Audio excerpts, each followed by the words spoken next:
Pernah kepikiran nggak, segelas air yang kamu minum tadi pagi itu asalnya dari mana? Jawabannya, mungkin bakal bikin kamu kaget. Hari ini, kita bakal ikutin perjalanan super keren dari setetes air. Sebuah petualangan yang, wah, udah berlangsung miliaran tahun. Yuk kita telusuri bareng-bareng aliran kehidupan di bumi kita.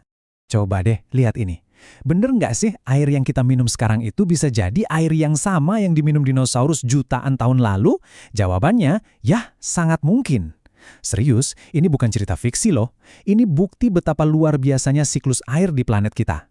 Setiap tetes air itu punya ceritanya sendiri, yang panjang banget. Gini deh intinya, coba bayangin bumi kita ini kayak botol minum raksasa yang ketutup rapet banget. Nah, jumlah air di dalamnya itu ya segitu-gitu aja, nggak pernah nambah, nggak pernah kurang.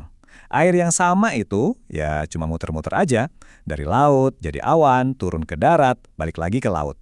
Nah, semua air yang muter-muter ini kita sebutnya hidrosfer. Oke, jadi ini dia nih agenda perjalanan kita. Pertama, kita bakal bongkar mesin utamanya si siklus hidrologi. Terus kita lihat gimana air bisa jadi pematung handal yang ngebentuk sungai dan danau. Kita juga bakal mampir ke tempat air istirahat. Dan yang terakhir, kita bakal jawab pertanyaan paling penting. Kenapa sih ini semua penting banget buat kita? Yuk, langsung mulai aja.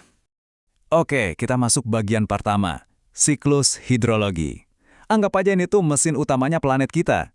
Tanpa mesin ini, ya nggak ada kehidupan. Dia ini yang terus-terusan nyuci dan bagi-bagi ulang air biar semua sudut bumi kebagian. Yuk, kita mulai dari yang paling gampang, siklus pendek. Ini tuh kayak obrolan singkat aja antara laut sama langit. Jadi, matahari manasin laut, airnya muap jadi awan, terus langsung turun lagi jadi hujan di laut itu juga. Simple, cepet, dan ini terjadi setiap saat di atas lautan yang luas banget. Nah, pertanyaannya, kalau siklusnya cuma di laut doang, gimana caranya daratan bisa dapat air? Jawabannya cuma satu kata, adveksi. Anggap aja angin itu kayak kurir paket. Dia ngambil paket uap air dari laut, terus nganterinnya ke daratan dalam bentuk awan. Tanpa si kurir angin ini, ya kita yang di darat nggak bakal pernah kebagian hujan. Nah, ini dia nih kenapa adveksi itu penting banget buat kita di Indonesia. Sebagai negara kepulauan, ya jelas hujan yang bikin sawah kita subur dan ngisi waduk itu datangnya ya dari laut. Proses pengiriman oleh angin inilah yang kita sebut siklus sedang, dan ini jadi sumber kehidupan utama buat kita. Tabel ini ngerangkum semuanya dengan jelas. Jadi, siklus pendek itu hujannya di laut. Siklus sedang hujannya di darat. Itu semua berkat adveksi. Nah, ada lagi yang paling ekstrim, siklus panjang. Di sini angin bawa uap air jauh banget sampai ke puncak gunung atau kutub. Terus turunnya bukan jadi air, tapi jadi salju atau es. Keren kan? Oke, airnya udah nyampe di darat nih. Terus ngapain? Nah, disinilah petualangan baru si tetesan air dimulai. Dia udah nggak sendirian lagi, tapi gabung sama jutaan temennya. Jadi kekuatan dahsyat yang bisa loh ngukir gunung dan lembah. Inilah ceritanya sungai dan danau. Coba deh bayangin sungai itu kayak manusia. Pas di hulu, dia itu remaja yang lagi semangat-semangatnya. Arusnya kenceng, ngikisin batu, bikin lembah bentuk V. Terus di bagian tengah, dia jadi dewasa. Lebih kalem, lebih lebar. Nah, pas di hilir, dia jadi orang tua yang bijak. Arusnya pelan, nyebarin kesuburan di sekitarnya, terus berkelok-kelok dengan indah. Kelihatan banget kan bedanya? Di sini hulu itu fokusnya ngerusak, ya mengikis. Makanya ada lembah V dan air terjun. Kalau hilir, kebalikannya. Fokusnya ngebangun, mengendapkan. Makanya lembahnya jadi lebar bentuk U. Dan ada fenomena keren kayak danau tapal kuda yang terbentuk dari kelokan sungai yang putus. Tapi ya, nggak semua air itu buru-buru pengen balik ke laut. Sebagian ada yang milih buat santai dulu. Waktu air hujan nemu ada cekungan gede di daratan, dia bakal ngisi cekungan itu. Dan jadilah sebuah tempat tenang yang kita kenal sebagai danau. Danau itu nggak muncul gitu aja. Ada yang lahir dari pergeseran lempeng bumi, contohnya Danau Poso.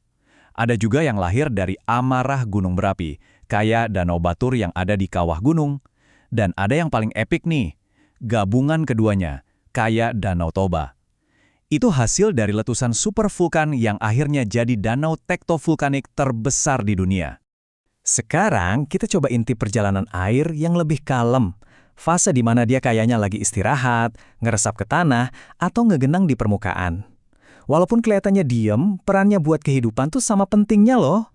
Nah, inilah rawa. Ini bukan cuma genangan air biasa ya, tapi sebuah ekosistem unik yang jadi rumah buat tumbuhan-tumbuhan khas dan berbagai macam satwa. Sebuah lahan basah yang penuh dengan kehidupan. Ini ada fakta menarik. Pernah denger nggak daerah namanya Rowo Kangkung? Itu bukan nama asal-asalan loh. Kalau diartiin, rawa kangkung. Nah, nama tempat kayak gini itu kayak jejak sejarah yang ngasih tahu kita kalau daerah itu dulunya adalah sebuah rawa. Selain menggenang, air hujan juga pinter nabung. Caranya dengan meresap ke dalam tanah. Proses ini namanya infiltrasi. Jadi, di bawah kaki kita ini sebenarnya ada bank air raksasa yang kita sebut air tanah. Dan sumur yang kita pakai tiap hari itu cara kita buat narik tunai dari tabungan air alami ini. Oke, kita udah ngikutin perjalanan air dari langit sampai ke dalam tanah. Sekarang, pertanyaan terbesarnya, terus kenapa kita harus peduli? Kenapa aliran ini berarti banget buat kita semua? Dan inilah jawabannya. Sistem yang udah jalan miliaran tahun ini, mesin kehidupan yang kelihatannya sempurna ini, ternyata rapuh banget. Dan sayangnya, seringkali aktivitas kita sebagai manusia yang justru jadi biang kerok kerusakannya. Dampaknya itu udah bukan teori lagi, tapi sesuatu yang udah kita rasain langsung. Banjir di Bekasi karena air nggak bisa meresap ke tanah. Pencemaran di Danau Batur karena limbah. Permukaan tanah di Jakarta yang makin turun karena kita nyedot air tanah kebanyakan. Ini semua itu kayak alarm keras yang ngasih tahu kalau siklus alaminya lagi keganggu. Jadi, perjalanan setetes air ini pada akhirnya balik lagi ke kita. Ini tuh aliran kehidupan kita sendiri. Pertanyaannya bukan lagi perlu peduli nggak ya, tapi apa yang bisa gue lakuin? Dimulai dari hal-hal kecil. Gimana caranya kita bisa mastiin aliran ini tetap ngalir dengan jernih buat generasi selanjutnya? Jawabannya ada di tangan kita semua. Terima kasih sudah menyimak.